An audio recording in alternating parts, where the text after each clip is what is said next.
Huwag po kayong magpaka-stress, kakahanap ng tamang relihiyon. Wala pong tamang relihiyon. No, hindi sila ang tunay na religion at walang tunay na religion dahil Ngayon alamin natin mula sa pagtuturo ng Biblia. Wala daw po ba talagang tunay na religion o relihiyon? Panoorin natin to. Ano po katunayang napakahalaga na ang tao ay makarating sa tunay na relihiyon?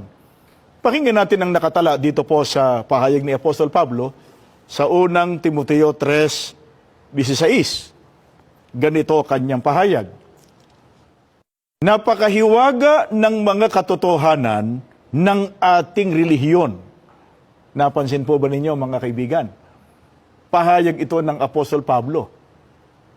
Si Apostol Pablo ay sugo ng Panginoon Diyos.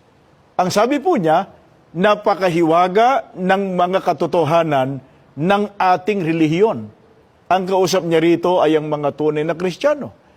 Kaya sila mismo, meron silang kinaaanibang relihiyon.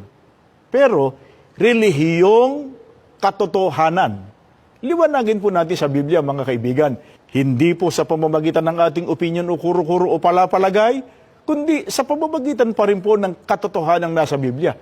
Aling relihiyon ang pinatutunayan po ni Apostol Pablo na relihiyong nasa katotohanan. Dito po ang binasa kanina ay 1 Timoteo 3:16, ngayon ay sa 1 Timoteo 3:15. Upang hindi man ako makarating agad ay malaman mo rin ang dapat ugaliin sa sambahayan ng buhay na Diyos. Sa iglesia na siyang haligi at saligan ng katotohanan.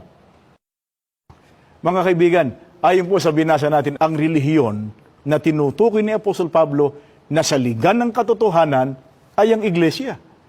Kaya sa bahaging ito ng ating pagtalakay ay napatutunayan na po natin na napakahalaga po na ang tao ay may kinabibilang iglesia. Hindi po totoo yung sinasabi ng iba na sapat na raw na sumampalataya sa Panginoon Jesucristo upang maligtas. Mahalaga po ang pananampalataya sa ating Panginoon Jesucristo, pero mahalaga rin, sapagkat yun ang pinatutunayan ng Biblia, ang iglesia na pinatutunayan po ng Biblia. Ngayon, ang dami pong nakatatag na iglesia sa kasalukuyan. Nangangahulugan ba na kahit saang iglesia, kabilang ang tao ay masasabing siya ay nasa tunay ng relihiyon? Aling iglesia po ang kinaaaniban ng mga tunay na Kristiyano ayon sa apostol na siyang tunay na relihiyong nasa katotohanan? Ang babasahin namin ay mula po dito sa Efeso 4:12, dito po sa isang salin sa pagkakaliwat na sa wikang Pilipino. Pakinggan natin.